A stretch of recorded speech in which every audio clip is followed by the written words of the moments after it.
I'm Chris, and this is MMA for You. I'm going to be doing my post-fight analysis for UFC Fight Nights 96, Lineker versus Dodson. But before I get into that, I'd like to plug my own author's website at www.chrismaldon.com. I am an author specializing in the fantasy genre, and you can buy some of my works, starting with my first novel, an action-adventure called The Mustard Prince and the Condiment Kingdom, for $4.99 on my author's website on PDF format, or if you have a Kindle or some sort of e-reader, you can buy it from Amazon.com for $4.99. Also, for just $1.99 on my website or on Amazon.com, you can buy some of my short stories and short story collections, starting with the fantasy horror short story, The Land of the Wooden Statues, and then after that is the horror collection, which is a compilation of 3 of my gothic horror short stories, and my fantasy fable collection, which is a compilation of 4 of my fantasy fable short stories. Links to buy these will be provided in the descriptions, along with a link to my Twitter page, a link to my author's Facebook page, and a link to my YouTube author's page, which actually has a free short story reading of a new one of this story called The Next Level. So, on to this card. My picks were bad. No way around it. I got less than 50% right. Don't even want to say the number. That's 4 out of 12. The only ones I got correct were Curtis Blades versus Cody East, Elizu Zaleski dos Santos versus Keita Nakamura. Let's see, Shamil Abdurrahimov versus Walt Harris, and John Lineker versus John Dodson. Bonuses, there are 4 performances of the nights, and they went to Brandon Moreno, Nate Marquardt, Luis Enrique da Silva, and Curtis Blades. So, it's definitely cards like this where I do not like, or why I don't particularly like giving, or giving away my quote unquote confident picks, because one of the people that I thought was a total lock was Luis Smolka. I thought that guy was an absolute lock, and he gets sub. I had him by sub. He gets subbed himself. I actually thought that Tamden McCrory would be a lock over Nate Marquardt. Well, not a lock, but if you were to ask me who's my next confident pick, it was probably Tamden McCrory over Nate Marquardt. I mean, if you listen to the predictions though, it's Krzysztof Jotko landed a big overhand right on Tamden McCrory and knocked him out. And then so what does Nate Marquardt do to win this fight? Oh, he lands a big overhand right, then a head kick, to win the fight. So, yeah, fights like this are exactly why, cards like this are exactly why I'm not big on giving, people asking me, what's your confident pick, because, the way things play out could very well be a lot different than, what I thought would happen. Lots of upsets too. I want to say it's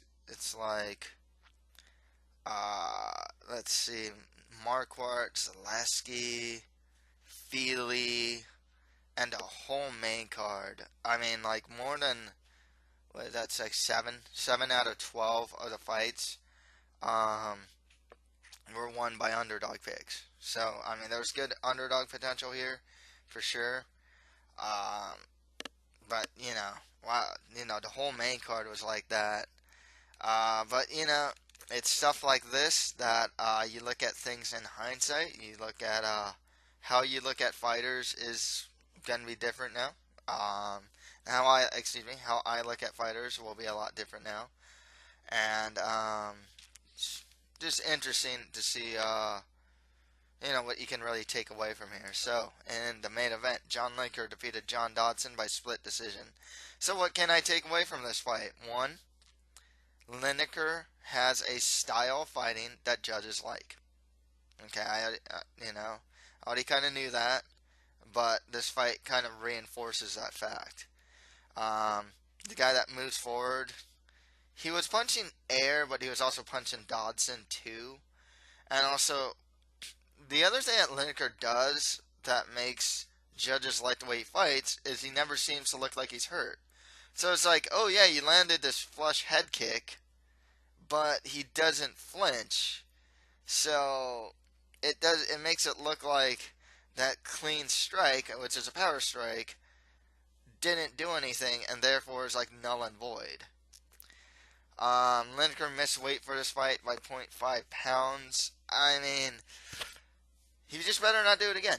Like, honestly, he just better not do it again because he's really on the cusp of a title shot. One more big fight, one more big win, and this guy can win can definitely get a title shot at bantamweight. But he needs to make weight. It's just zero point 0.5.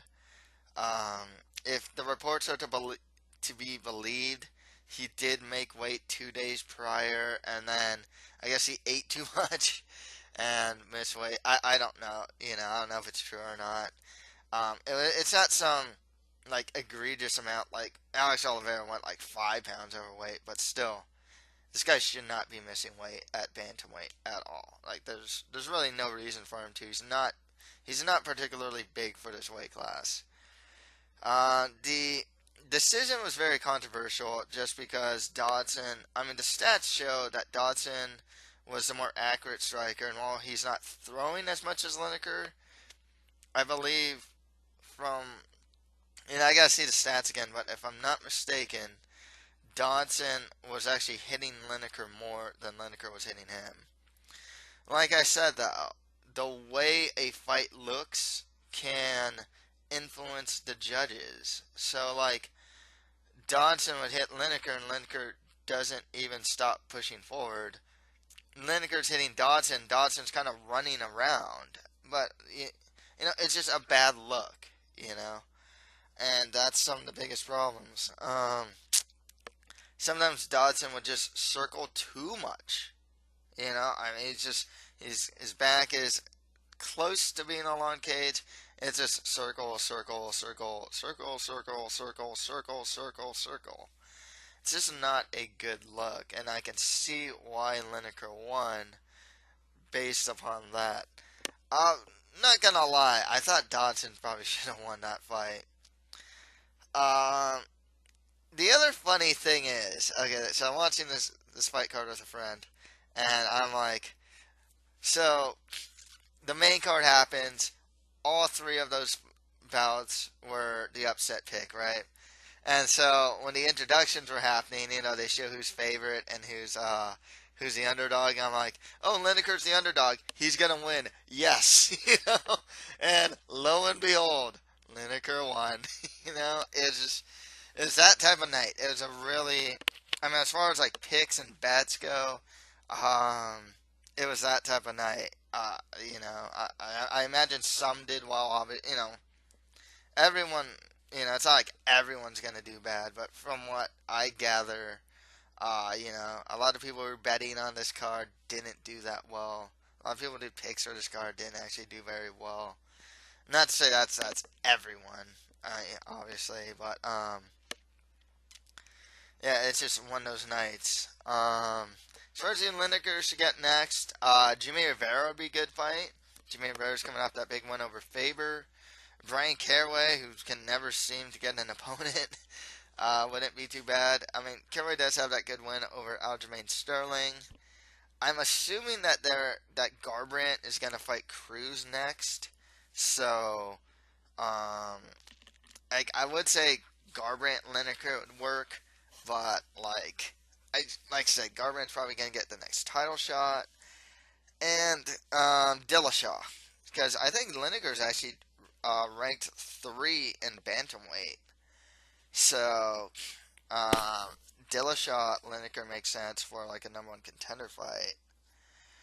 Dodson, I mean, there's a lot of guys coming off losses in this division that are pretty high up there, like Mizugaki is coming off to Garbrandt, Faber's coming off the loss to Vera, Tomas Almeida is coming off loss to Garbrandt, Michael McDonald's coming off a loss to Lineker, Aljamain Sterling is coming off a loss to Brian Caraway. And Rafael Sancho is coming off a loss to Dillashaw. And quite honestly, all of those guys would probably be appropriate next fights for John Dodson. Um, you could just so there's no shortage of guys for these guys to fight. Next fight after that, Alex Oliveira defeated Will Brooks by TKO in the third round. So Oliveira missed weight by 5 pounds. I mean, he should, from now on, he should probably fight at welterweight. Brooks, I don't know if it was a knee or something that really injured Brooks during the fight. Injured his rib during the fight, and it showed. This fight mainly took place against the fence in the clinch. And I think this is, despite everything that happened, this fight will probably slow any type of hype and real upward momentum of Will Brooks. One of the biggest problems with Will Brooks is that he's not a guy that's going to generally outstrike guys, especially higher up in the division. He's just he has a couple problems. One, it's lightweight, so like Alex Oliveira is not even ranked, and dude, like he's tough. I mean, this is like Alex Oliveira is your standard for like the middle of the pack. Honest truth, like a guy who can strike, a guy who can wrestle. He's big, he's tough, and he's a finisher. And like the guy's not even ranked, you know. Obviously he missed weight by 5 pounds, but like I'm just trying to make a bigger point here, you know. The other problem with lightweight and just the UFC in general is that everyone not everyone like per se, but generally speaking, everyone like especially higher up there has good takedown defense and ability to get back to their feet when they're taken down, especially at lightweight. So while Brooks is a really strong wrestler, even a guy like a Ross Pearson was able to defend a lot of his takedowns. Luckily, Brooks was able to defend, or actually he actually managed to outstrike Ross Pearson. But that's the biggest problem with Brooks. He's not an elite level striker. He's he's improving there in his open space striking, especially his striking from the clinch, but he's not a dominating force there, nor is he particularly heavy-handed. And then, like I said, he's a good wrestler, and he was actually able to take Oliveira down quite a bit. Once he was able to clasp his hands together, whether it's from an over-under, a body lock, and or on the or below the hips, he's able to take Oliveira down like almost all the time. Whereas Oliveira seemed to be muscling. Oliveira still has a really big problem of muscling his takedowns, and Brooks was able to defend against that. Once like Brooks got that rib injury, though, I mean it was all over. He could not defend takedowns after that. And this wasn't like he got that injury from getting hit by something, a knee, a kick, or something, So it's just one of those things that happens in the fight. I still think that Will Brooks has a lot of potential to become elite. He's just not going to be there yet, and there's still some problems with him too because by not being a finisher, you're going to allow guys to hang around for 3 rounds. It's like, oh, you're not finishing me, you're not finishing me. Well, maybe in the 3rd round, I'm going to go just a little harder now and try and finish you, Actually, heck, isn't that what happened in Ross Pearson fight? And in this fight, it's kind of the same thing. 3rd round, oh, you're hurt. Okay, well, I'm gonna take you down and beat you up. Okay, After the fight, there's some post-fight antics from Oliveira to crotch chop and whatnot. Don't know what's gonna happen in regards to that. It's just not a good look for Alex Cowboy. But, and it's very weird because he missed weight. he beat a guy who is apparently ranked, but he misses weight, does the antics. So it's kind of like I don't know if this win does a lot for Oliveira or doesn't. You know. Um, but yeah, he should be fighting at welterweight from now on. He can fight like a Joban. Uh, some fun action fighters are generally what I'd give Alex Oliveira next. For Will Brooks, he really should be fighting just more mid to lower tier guys at the division from now on. Maybe more mid, I mean, he beat Ross Pearson. And say what you will about Ross Pearson, but he's been a mainstay, mid-level, pretty much a gatekeeper type, and he beat the guy, first fight in the UFC.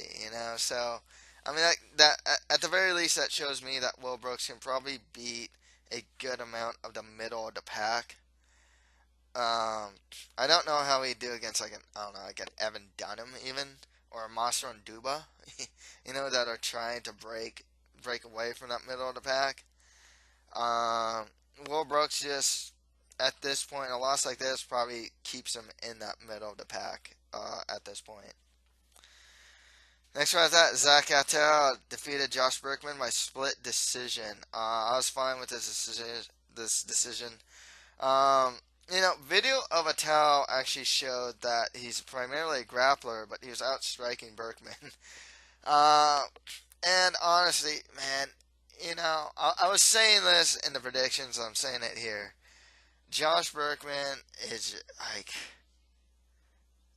kind of frustrating. He kind of is a guy that's like, I'll fight wherever the fight takes me, and that's what happened here. And it's kind of like, okay, we're striking. Let's just stay striking. Like, okay, like, can't mix a takedown in there. You can't do it. It's like, I know Attell's a good grappler himself, but like, it's that same thing with Berkman. And honestly, he is like really unimpressive since he came back to the UFC. His like lone win was against KJ Noons in a terrible fight. This guy, he just kind of like has this way of like coasting to a loss. It's like he can't adjust or something like that. It's just odd with Berkman. I don't really get it. Um, he doesn't make good fight decisions, like mid-fight decisions. He can't really seem to recognize when a thing's working or when a thing's not working. Um, even against like Donnie and Kim. Oh, I'm beating him up in the stand-up. I'm dropping the dude. Oh, I'll go clinch and grapple with this guy. Oh, I got taken down. I got arm triangled. Okay, it's like, oh wow, did he not recognize that you're outboxing this dude or something? I don't get it. And in this case, it's like, do you not recognize that you're losing the stand-up? So I guess he's a really frustrating fighter because and he's prone to lose, and it's kind of sad because okay, you lost to Cote, you lost to Dong Young Kim, you lost to Felder. Okay, hey, those are solid guys. Zach Attell is just some dude who took the fight on short notice. Well, he took the fight on short notice. Granted, he's preparing for another fight, but it's like, who's this guy? It's just some guy, and considering his experience level and his skill level, I mean, there's really actually no reason why he shouldn't have won, but he didn't win. It was a good one for Zach Attell. He looks pretty big for the weight class. He shut off his striking, which didn't look too bad, and I know he can grapple, so maybe he has some staying power in the UFC. I don't know if he's gonna really be much of anything. But hey, he got that first win. He got the upset win over a veteran. It's just onward and upward to Attell. Next one after that, Brandon Moreno defeated Luis Smolka by guillotine in the first round. So, Brandon Moreno is a good prospect, and I liked what I saw from him on The Ultimate Fighter. I liked what I saw from him on the regional fights I've seen from him. I did not think he was going to beat Luis Smolka. I did not think he would submit Luis Smolka. But some of the signs were there in previous fights. I suppose it came to light in this fight. Biggest problem with Luis Smolka is that he will give up position in grappling exchanges. He will also put himself in bad positions in uh, grappling exchanges. Him falling into a guillotine to try and get like the takedown is not unheard of with Luis Smolka. Case in point, Neil Seery fight. Neil Seery, I mean, I think Neil Seery tried at least 2 or 3 times to get an arm in guillotine, and they looked pretty deep too. And Luis Smolka kind of just accepted it. He knew how to defend it, and then he ended up on top and ended up winning the grappling exchanges. But he had to put himself in that bad position to get himself to just grapple. You know, I mean, this is a guy that like kind of seems to give up takedowns just for the sake of being able to grapple. You know, and it's kind of like, oh, maybe, you know, he's a good scrambler. He's good at getting on top if he's on the bottom. But, like, that's a risky proposition. And it's worked so far, but it didn't work here.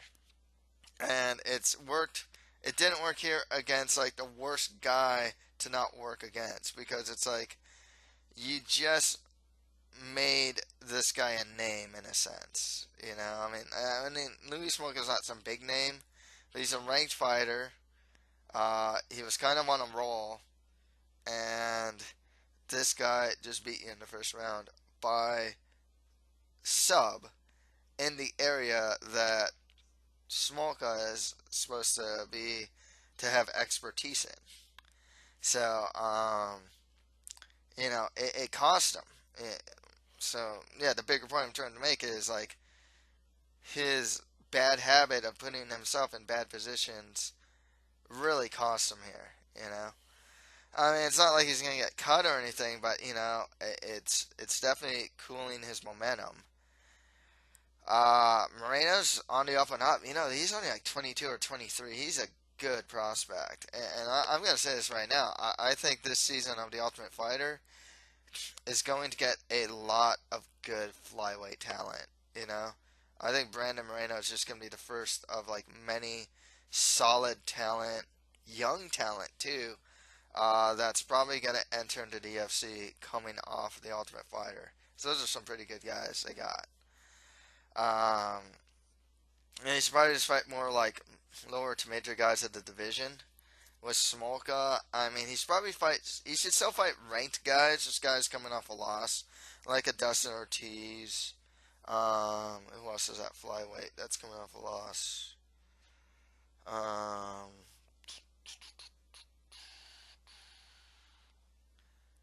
Yikes, I can't think of it. Makovsky, maybe? Is he coming off a loss? I forgot. Um, just guys like that are like ranked, but are coming off a loss. That's who Luis Smolka should be fighting. Next one after that, Luis Enrique de Silva defeated Joaquin Christensen by armbar in the second round. You know, I said in my predictions, and I would actually probably, in hindsight, I'll probably just call this like one of my egregious picks. Because I kept saying in my predictions, Luis Enrique de Silva is just tough as nails. I mean, this guy is stupid tough. That's the word I was using. Stupid tough. He's kind of like Lineker. It's like you hit the guy and he keeps pressing forward. And I think Joaquin Christensen standing was probably the more technical guy. But dude, he cannot compete with that pace. The dude was landing bombs on him. And, you know, De Silva got a nifty armbar. And armbars are actually becoming a lot more rare in the UFC as fighters are getting better, or just getting better grapplers and getting better defensively. And just not getting in positions to get armbarred, really. Um, you know, I don't know if the technical will ever catch up to this guy's physicality. Because that's what this guy has. He's pushing forward. He's got some physicality. He wants to put fist to face. He wants to put fist to face. And, you know, he's a guy that is pretty resilient. You know, he did get dropped though. It's not like he doesn't get dropped. You know, even like Jonathan Wilson managed to drop him. Christensen too also managed to drop him with a knee. Um, but yeah, you know, good win for Enrique De Silva. I think at this point, if he goes up against some of the lower level guys at light heavyweight, I would probably pick him to win. Um, it's kind of tough to say because what if he fights like another guy he fought that's called Ion Kutalaba, uh, you know, who's also kind of that same tough as nails, keeps going after his opponent type guy. I don't know who would actually win in a fight between those two, but Luis Enrique de Silva, despite his technical shortcomings, he is a fighter to be respected in the sense that like he's a finisher, he's tough, he hits hard, and he's always going to push forward. Joaquin Christensen, the guy, he's good actually. He's actually from technical level, he's pretty good. He's actually pretty tough too. He took some pretty hard hits and still stayed around. Um, he's really pretty old though. He's like 37 years old. He's like he can kind of stay around maybe as a gatekeeper type, but that's kind of as far as he's gonna go. Next fight after that, Andre Fili defeated Hakon Diaz by unanimous decision. This is the biggest win of Fili's career, and really, the thing was with Fili, he was moving really well, creating angles, and pretty much just outstriking Diaz, even dropping him. Biggest problem with Andre Fili, watch out for this moving forward. This dude sticks his head way up in the air. I mean, this guy was eating some pretty clean strikes, too. He has a really big problem of just putting his head way too high. Um, Fili is a good grappler, though. He's a good scrambler. He had a really nice, like, throw on Diaz. That third round, though, Diaz managed to do some good work on Fili. But, you know, this is the problem with Hakon Diaz. You know, if he can't get his wrestling game in, generally speaking, he has a hard time winning, or has closer fights than he needs to, or just flat out loses. Um, when he does strike, sometimes like when he like commits to striking, like I said, there are phases of this fight where he was actually doing pretty well against Fili. I always say this about Hakon Diaz. He's actually, I don't think he's that bad of a striker. It's just that, like, I don't think he trusts his striking enough. Um, with that said, though, you know, this is a good win for Fili. He'll probably get, like, I'd like to see him fight, like, a Dooho Choi or Brian Ortega next. Taco Diaz, he's pretty much a gatekeeper at this point. And I, the way he fights is pretty much like a gatekeeper anyways. You know, he loses the guys above him anyways, so... if they keep him, you know, he doesn't have a fan-friendly style of fighting. That's the biggest problem. He's coming off a 2-fight losing streak. So if they keep Hakon Diaz, I'd just give him, like, make him that test for up-and-coming fighters. Next fight, that Shamil Abdurahimov defeated Walt Harris by a split decision. Honestly, I thought it should have been unanimous for Abdurahimov. Like, Walt Harris kept falling for the same, like, double right hand, like, all the time. Walt Harris would throw like one or two. Abdurahimov would just throw more. I mean, it's a pretty ugly fight. It really isn't much to say. Problem with Harris is he doesn't have. He's an athletic guy, but you know, he's still. I don't know what's missing from this guy actually. Like he's big, he's athletic. You know, he throws some pretty. You know, his striking's not that sloppy. He throws some pretty sharp strikes. He hits hard.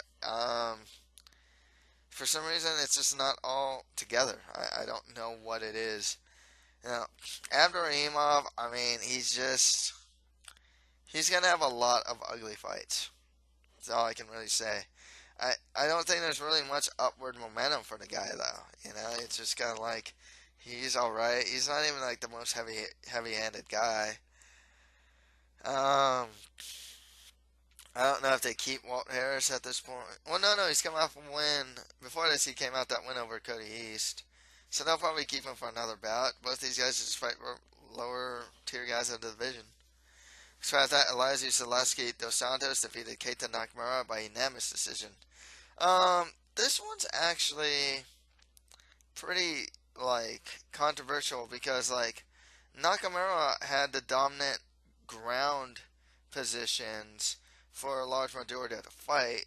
Damage Zaleski was like unleashing more offensive damage, or yeah, to Nakamura. I was actually a bit surprised by the decision, but yeah, Zaleski ended up winning. I like Zaleski. I think he tops out as a fun action fighter. He hits hard, doesn't seem to tire, despite the fact that he throws nothing but power strikes. And he doesn't seem to be too afraid of getting hit. And even in bad positions, he can get out of bad positions and do it consistently too. Um, guys will, guys can out grapple him. Obviously, he does have some issues with takedown defense.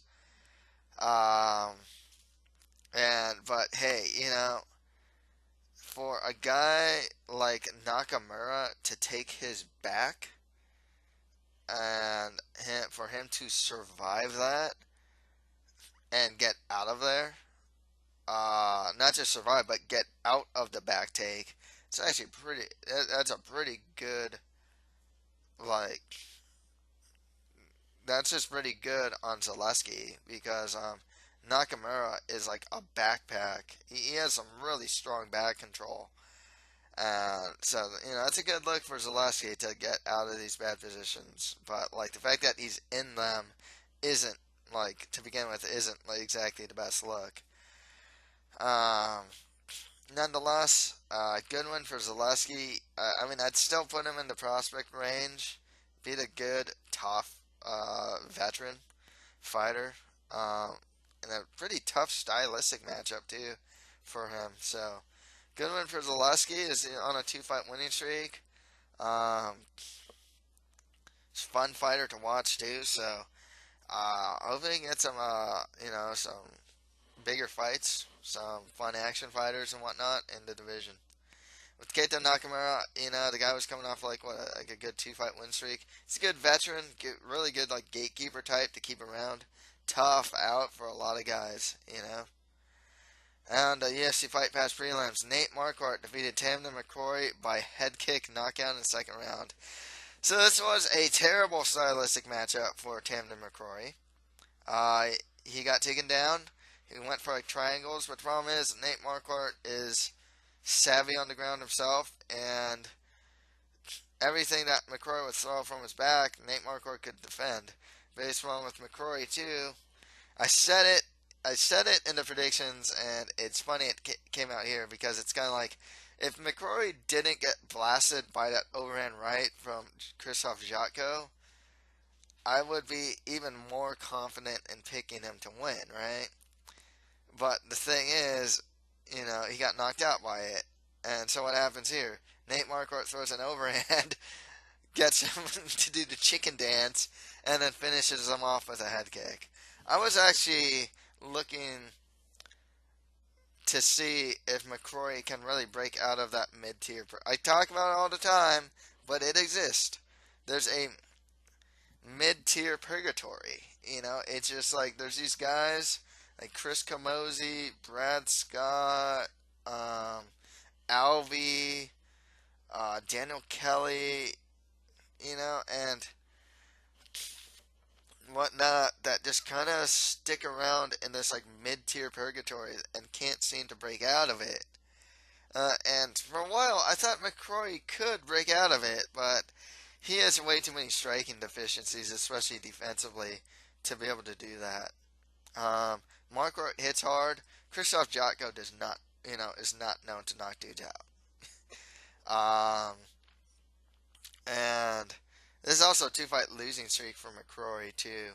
So I mean, I hope they keep him, but like the fact of the matter is, I think he's just gonna be stuck in mid mid card purgatory. You know, he's gonna fight you know, a lot of those guys I named, um, and yeah, it just looks like he's kind of stuck in. Nate Marquardt's been kind of stuck in this position too. Um, but you know, he still looks pretty good. He still hits hard. He still strikes well. I still do feel that his chin is compromised, but for the most part, he's just a dude that will not go away. You know, like he'll get that one win that that he needed against a CB Dalloway, against Tandon Nakori, that keeps him in the UFC. Really, both these guys just fight more lower to mid guys of the division. Try that Ion Kutalaba defeated Jonathan Wilson by unanimous decision. I liked what I saw from Kutalaba here. This is another one I would consider be an egregious pick. Wilson is just far too green. Uh, One of the biggest problems with Jonathan Wilson I saw in this fight, he only fights with his left side. He fights southpaw. He'll throw the straight left or the left head kick, and that's like all he has. You know, Krokop actually had that same problem. He only just fights with like one side of it, like his power side, and that's it. Um, he doesn't really have much else. He's tough. You know, this fight and even his last fight against Enrique de Silva showed that John Wilson's tough, but he's still just far too raw to be fighting. He just doesn't have a lot of tools. Ian Kutalaba unloaded every tool he had: spinning kicks, strikes to every part of the body, combination punching, toughness. Kutalaba's young too. He's only like 22, 23. I think that he's someone that could be some. Him and Enrique de Silva, like, could be someone. You know, it's really hard to say if they will. Like, if they start fixing the technical gaps in their skill set, then they could indeed become someone in the division. It's really not hard to become like a top guy in the division.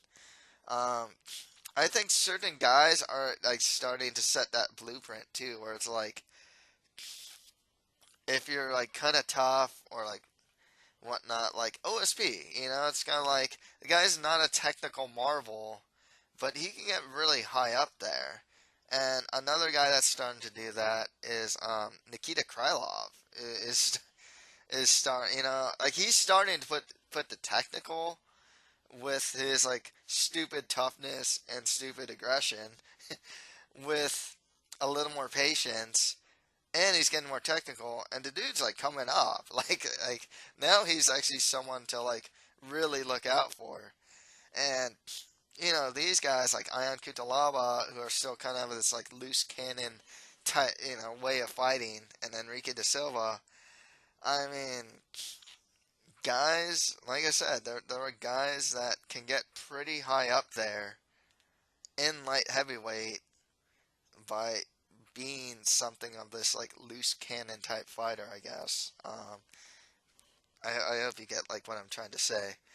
But yeah, you know, Kutalaba's still young, and in the division, like light heavyweight, being young is very helpful. Um, he's tough, strikes in combination, has a lot of tools, and you know, I actually think that he can do some work in this division and maybe even be someone in this division. He's probably just get more. I mean, he lost Misha Serkunov, who is probably one of the best grapplers in that division. Um, but otherwise, you know, he's not a bad prospect. He should probably just get more lower to major guys at the division. And with Jonathan Wilson, I mean, he's too raw to be in the UFC at this point. Like, he looks tough. He's pretty athletic, but doesn't have a lot of tools.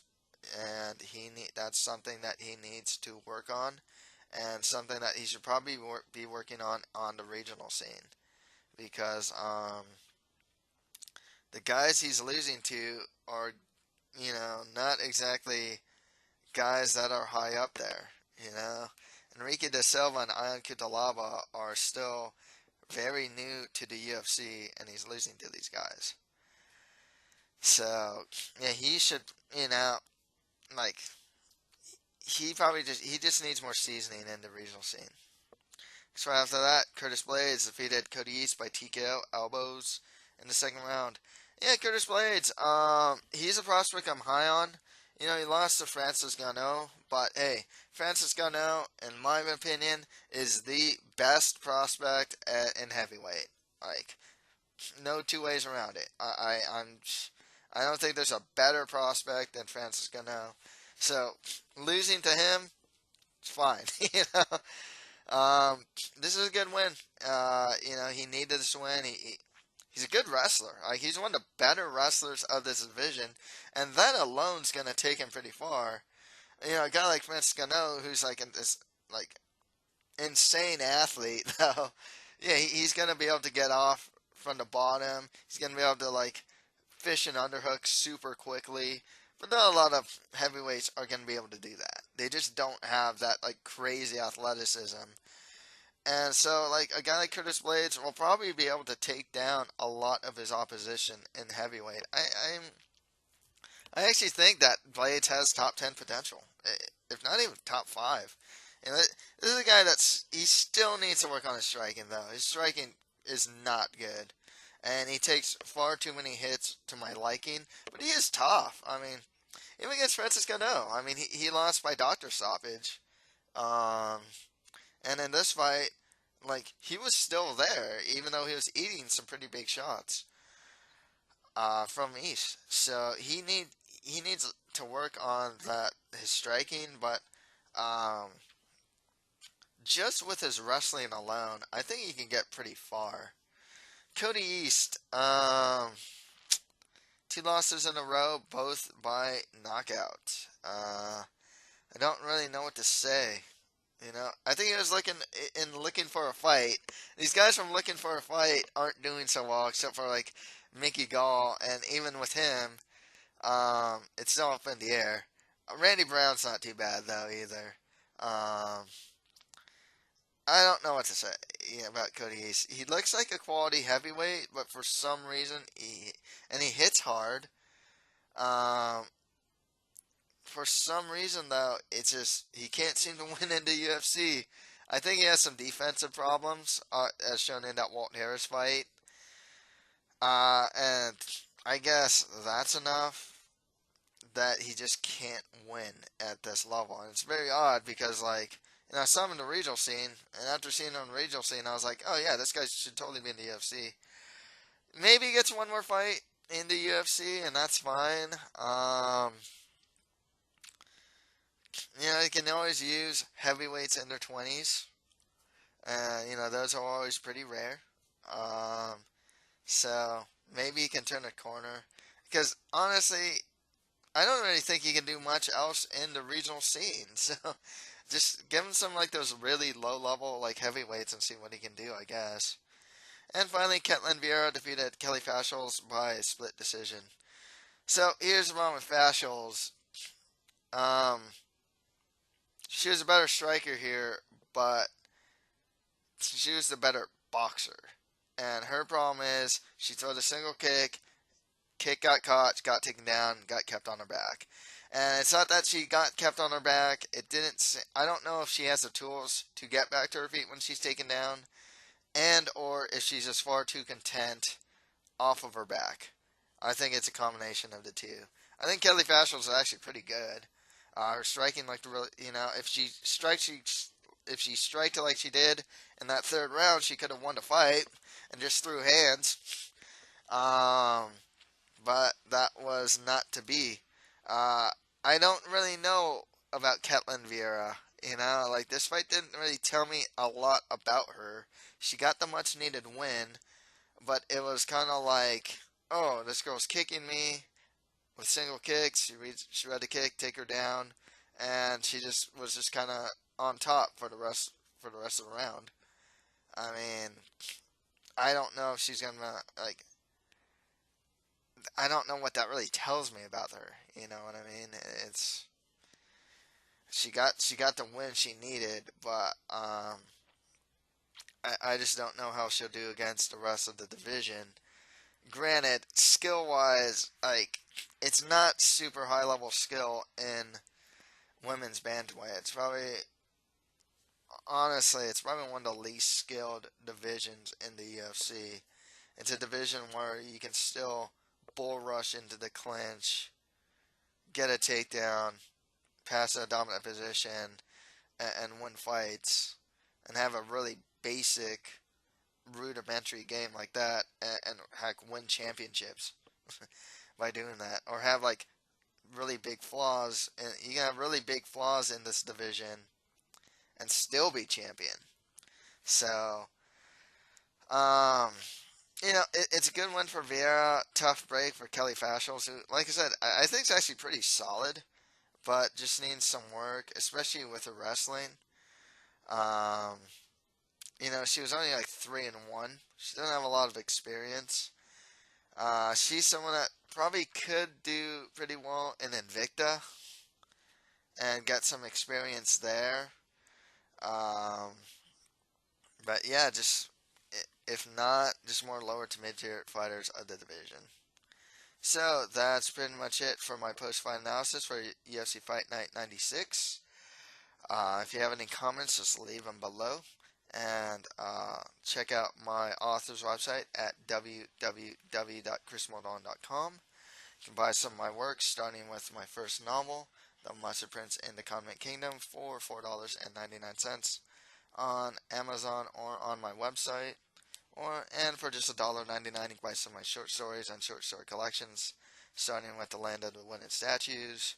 Then there's the Horror Collection, and finally the Fantasy Fable Collection. So that's pretty much it for MMA for You. Thank you guys very much.